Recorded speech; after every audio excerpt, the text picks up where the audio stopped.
Berikut video best practice yang sudah saya lakukan di SMK Pius 10 Magelang pada hari Senin tanggal 9 Januari 2023 yang sudah saya analisis dengan model STAR. Selamat siang, perkenalkan nama saya Paulina Nolagita Kumala Putri, mahasiswi PPT dalam jabatan kategori 1 gelombang 2 di Universitas Negeri Medan. Pada kesempatan kali ini saya akan mempresentasikan best practice yang sudah saya lakukan di SMK Pius 10 Magelang dengan metode STAR atau situasi, tantangan, aksi, dan refleksi dan hasil. Berikut hasil best practice yang sudah saya lakukan. Latar belakang masalah dari praktik pembelajaran ini adalah yang pertama, peserta didik tidak mematuhi peraturan guru di kelas. Kemudian yang kedua, peserta didik kurang aktif dalam mengikuti pembelajaran di kelas. Dan yang ketiga, model dan metode pembelajaran dari guru masih monoton. Praktik pembelajaran ini menurut saya penting untuk dibagikan karena yang pertama, ada beberapa guru yang mengalami permasalahan yang sama. Kemudian yang kedua, praktik pembelajaran diharapkan dapat memotivasi diri saya dan juga digunakan sebagai referensi atau inspirasi bagi rekan guru lainnya agar proses pembelajaran berjalan dengan baik. Peran dan tanggung jawab saya dalam praktik ini adalah sebagai guru yang dituntut untuk selalu berkembang, tentunya mendesain pembelajaran yang kreatif dan inovatif. Keaktifan peserta didik menjadi salah satu indikator keberhasilan sebuah pembelajaran di mata pelajaran pengolahan dan penyajian makanan yang menggunakan model pembelajaran yang sesuai agar peserta didik termotivasi untuk aktif dan disiplin baik dalam berdiskusi, mengerjakan tugas, maupun dalam menyelesaikan masalah secara individu maupun kelompok. Setelah melakukan identifikasi masalah dengan melakukan kajian literatur dan wawancara pendidik dan pakar, maka beberapa tantangan yang muncul yaitu yang pertama, faktor pendidik dalam pemilihan media pembelajaran, yang kedua, model pembelajaran yang digunakan pendidik, yang ketiga, bahan ajar yang digunakan untuk peserta didik, dan yang keempat, pembuatan lembar kerja peserta didik atau LKPD yang menarik untuk mengukur tingkat pemahaman peserta didik. Hal yang menurut saya menjadi tantangan dalam praktik ini adalah yang pertama, pemilihan model pembelajaran harus memperhatikan karakter peserta didik dan kondisi kelas agar memotivasi peserta didik untuk aktif dalam proses KBM.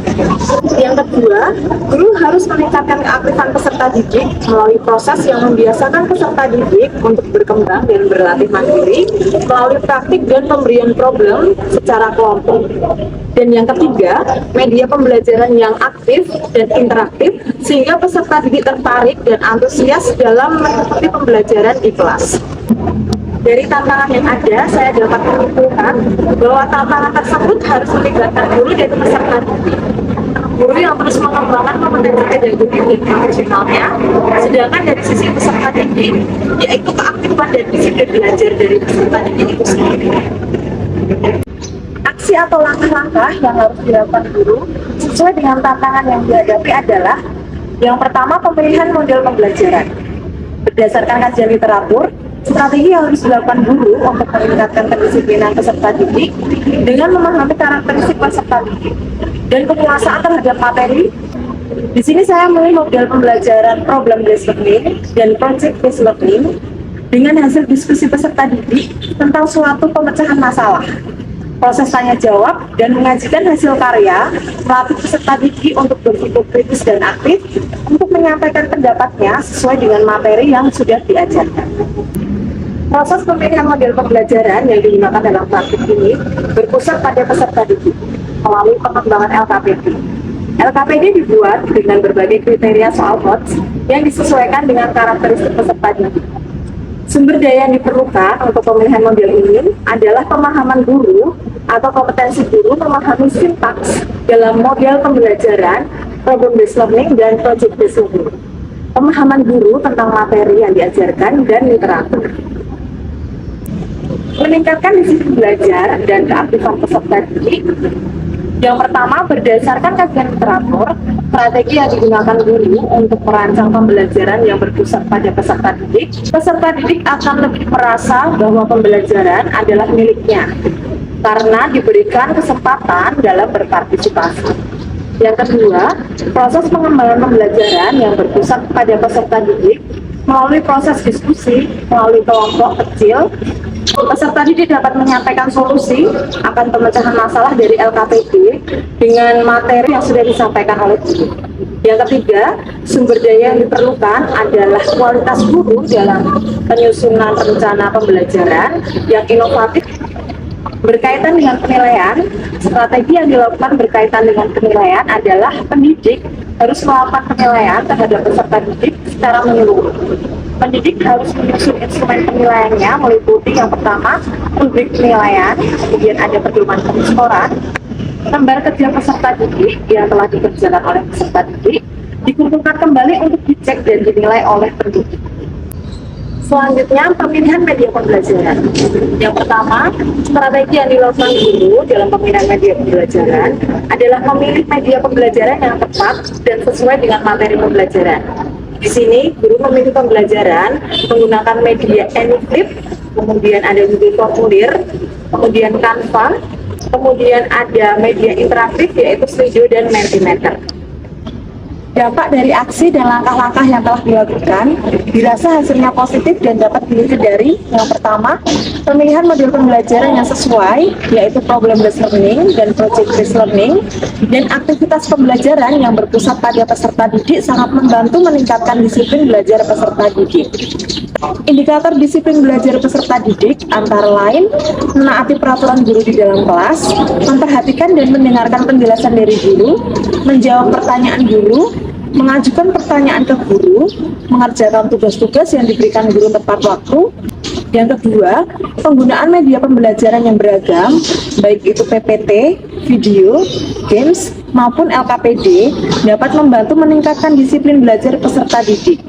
Terlihat dari pekerjaan peserta didik yang baik itu di dalam games, LKPD, maupun evaluasi belajar peserta didik. Berikut respon peserta didik terhadap kegiatan pembelajaran yang sudah dilakukan. Mahendra Putra Simbing, Tata Boga 1. Saya bersekolah di SMK Bius 10 Magelang. Nula adalah guru mata pelajaran pengolahan dan penyajian makanan saya saat ini.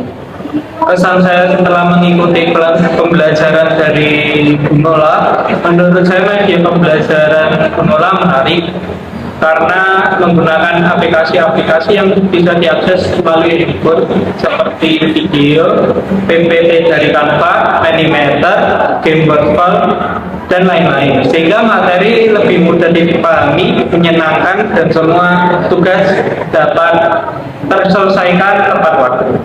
Itu saja dari saya. Terima kasih. Selamat siang, Tuhan memberkati.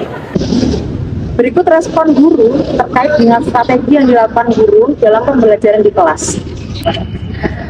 Selamat siang, perkenalkan nama saya Buria, pengampu mata pelajaran pengolahan dan penyajian makanan di SMK Pius 10 Magelang. Setelah dilakukan pembelajaran dengan model problem based learning dan project based learning, terlihat ada beberapa perkembangan positif dari peserta didik saya, yaitu yang pertama, peserta didik saya dapat lebih disiplin saat pembelajaran. Yang kedua, peserta didik saya menjadi lebih aktif saat pembelajaran di kelas. Ketiga, tugas-tugas yang diberikan guru juga dapat terselesaikan dengan baik dan tepat waktu. Dan yang terakhir, pembelajaran di kelas maupun di dapur juga menjadi lebih inovatif dan menyenangkan. Terima kasih. Selamat sore, perkenalkan nama saya Teresia Yuni Aryani. Setelah dilakukan pembelajaran dengan model problem based learning dan project based learning, terlihat ada beberapa perkembangan. Perkembangan ini adalah perkembangan yang positif.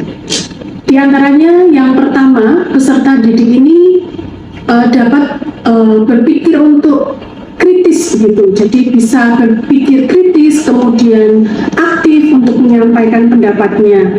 Selain itu juga peserta didik ini menjadi lebih disiplin di dalam sekolah ketika mengikuti materi, kemudian mengerjakan tugas, berdiskusi kelompok dengan teman-temannya, dan juga ketika mempresentasikan hasil diskusi maupun hasil praktek gitu. Untuk guru ada perkembangan positif juga yang terlihat. Yang pertama, guru ini menjadi lebih kreatif, kemudian juga inovatif ketika mengajar di kelas. Selain itu, guru juga menguasai media-media pembelajaran seperti Canva, kemudian PPT yang dari internet, seperti itu, slideshow begitu ya. Ini media-media yang lebih menarik begitu, bahan ajar AnyFlip, kemudian menggunakan LKPD dari Google Formulir, kemudian media pembelajaran yang interaktif seperti Mentimeter, kemudian Slido tadi ya, serta game dari Wordwall gitu. Ini bisa masuk ke dalam materi yang disampaikan. Itu saja dari saya, terima kasih. Faktor keberhasilan pembelajaran ini sangat ditentukan oleh kompetensi guru terhadap model dan media pembelajaran, serta pengembangan RPP dan LKPD yang telah disusun. Didukung juga dari sisi peserta didik dengan adanya partisipasi aktif dan disiplin dalam mengerjakan tugas yang diberikan guru saat mengikuti kegiatan belajar mengajar di kelas. Adanya support system yang baik juga sangat mendukung dalam mempraktikkan strategi yang dilakukan, yaitu yang pertama, pendidik menerapkan model pembelajaran program-based learning dan project-based learning. Yang kedua, pendidik melakukan penilaian secara menyeluruh. Yang ketiga, pendidik memanfaatkan platform-platform digital yang menarik pembelajaran peserta didik, antara lain Canva, Wordwall, Slido, Mentimeter, dan AnyFlip. Dan yang terakhir, pendidik memilih media pembelajaran yang interaktif dan menarik supaya mempermudah peserta didik dalam memahami pembelajaran. Demikian terkait best practice yang sudah saya buat. Mudah-mudahan bermanfaat bagi Bapak Ibu guru semua, dan kita harus tetap semangat untuk menjadi guru profesional sehingga akan meningkatkan kualitas pendidikan di Indonesia. Terima kasih juga untuk Universitas Negeri Medan yang selama kurang lebih 3 bulan ini melatih, mendampingi, dan membimbing saya melalui program PPG dalam jabatan 2022 kategori 1 gelombang 2, sehingga saya mendapatkan banyak ilmu, wawasan, dan pengalaman baru di dunia pendidikan. Terima kasih, selamat siang, Tuhan memberkati.